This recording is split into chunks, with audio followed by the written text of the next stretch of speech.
Hello বন্ধুরা, তো আজকে আমি পাট শাক রান্না করব। তো এখানে একটা রসুন গোটা আছে, ছুলে নিয়ে কুচিয়ে একটু থেতো করে তেলে দিয়ে দিলাম। তারপরে 4টা কাঁচা লঙ্কা দিলাম। দেওয়ার পরে আমি একটা বড় সাইজের পেঁয়াজ কুচি করে রেখেছিলাম, সেটাও দিয়ে দিব। দিয়ে পেঁয়াজ রসুন আর লঙ্কাটা একটু লাল করে ভাজবো। একটু লাল মানে কি, ভালোই লাল করব। তো দেখেন লাল করে ভেজে নিয়েছি। এবার আমি পাট শাক দেবো। পাট শাকের পাতাগুলো বড় বড় ছিল, তাই পাট শাকটাকে একটু কেটে নিয়েছি, কেটে দিয়ে দিলাম। আমার বৌদি বলছে একদিন পাট শাক কেটে করে দেখবি, খেতে কিন্তু খুব ভালো লাগে।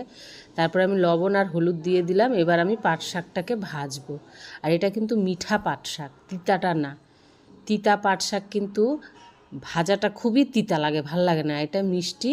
তো আমি একটু হালকা আঁচ করে ভেজে নেব। দেখেন পাতা কত ছিল, অল্প হয়ে গেল ভাজতে ভাজতে। আর একটু ভাজা হবে। পাট শাকের ভাজা দিয়ে কিন্তু গরম গরম ভাত খেতে খুবই ভালো লাগে। আর শাক পাতা তো আমার এমনিই খুব পছন্দ, আর আমাদের বাড়ির সবাই পছন্দ করে। আগে কিন্তু সাহেব খেত না, এখন দেখি ও শাক পাতা বেশ খেতে খুব ভালোবাসে। তো দেখেন আপনাদের সাথে কথা বলতে বলতে শাক অনেকটাই হয়ে এসেছে। তো এইবার আমি শাক নামিয়ে নেব। রসুন পেঁয়াজ দিয়ে পাট শাক হয়ে গেল। খেতেও কিন্তু খুব ভালো হয়েছে। আমি একটু টেস্ট করে দেখলাম, তো না, সত্যিই ভালো হয়েছে। লবণ টবণ সবই ঠিক আছে। আপনারাও এভাবে ভেজে দেখবেন, ভালো লাগে কিন্তু খেতে।